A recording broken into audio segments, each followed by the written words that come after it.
Dans cette école communale du nord de la Chine, certains enfants ne voient jamais leurs parents. Dans cette classe d'anglais, c'est le cas de Winan, 11 ans, une élève appliquée, la première de sa classe, mais une enfant délaissée. Papa et maman sont à Pékin. Mon père est camionneur, ma maman est cuisinière dans une école maternelle. Il me manque. Winan est ce qu'on appelle une liucho, littéralement une enfant laissée derrière. Laissée par des parents partis travailler à des milliers de kilomètres de là, en quête de meilleurs salaires. Mes parents ne pouvaient pas m'emmener avec eux. La vie est trop chère à Pékin, donc ils m'ont laissée ici à l'école. Quand je leur ai dit au revoir la dernière fois, je savais que je ne les reverrais pas avant au moins 1 an. Son histoire est presque tristement ordinaire. Dans ce seul établissement d'un millier d'écoliers, près de 200 enfants vivent sans leurs parents, qui n'ont pas les moyens de revenir très souvent au pays. Alors ce sont des professeurs comme Godai qui jouent aussi le rôle de grand frère ou de père. Par moments, c'est très dur, mais on doit prétendre que tout va bien. Essayer de rassurer les enfants et leur expliquer que c'est la vie.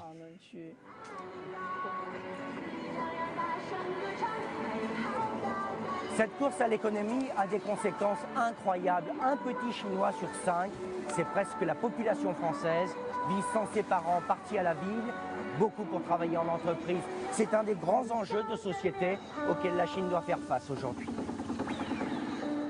Car très officiellement, dans cet immense pays, 61 millions d'enfants sont délaissés par leurs parents.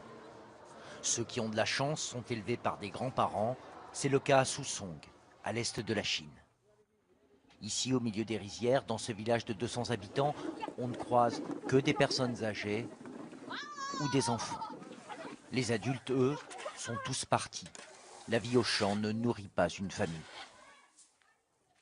Les jeunes du village sont tous allés travailler dans les usines, sinon on ne pourrait pas se nourrir. Parce que c'est pauvre ici, il n'y a rien. Aujourd'hui, se nourrir et se loger dans cette nouvelle maison n'est plus un problème. Grâce à l'argent envoyé de Pékin par les enfants, 1 000 € par mois. À 68 ans, Cheteme élève avec son mari ses 2 petits-fils. Tsuyen et Tsumin ne peuvent pas rejoindre leurs parents car les populations rurales ne bénéficient d'aucun accès aux services publics en ville. En Chine, les migrants économiques et leurs enfants restent des citoyens de deuxième zone. Le problème est que si mes petits-enfants vont à Pékin, aucune école ne les acceptera. Si c'était le cas, nous n'aurions plus ce fardeau à porter. Papa, maman, bienvenue à la maison pour passer le nouvel an ensemble. Zhu Yuan et son petit frère ont de la chance de voir leurs parents 2 fois par an pour les fêtes et de leur parler au téléphone tous les soirs. Sa maman conduit ce petit train dans ce centre commercial à Pékin où, paradoxe, elle s'occupe des enfants des autres. Mes enfants me manquent bien sûr, mais je n'ai pas d'autre choix que de travailler ici, pour leur assurer un meilleur avenir.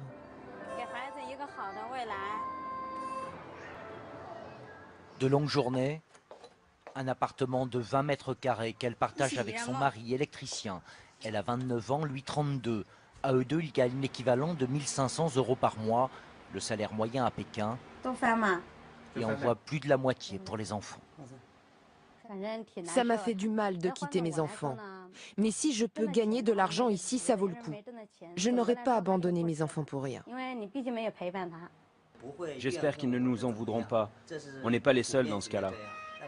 Le sacrifice d'une famille, parmi tant d'autres, au nom du miracle économique chinois.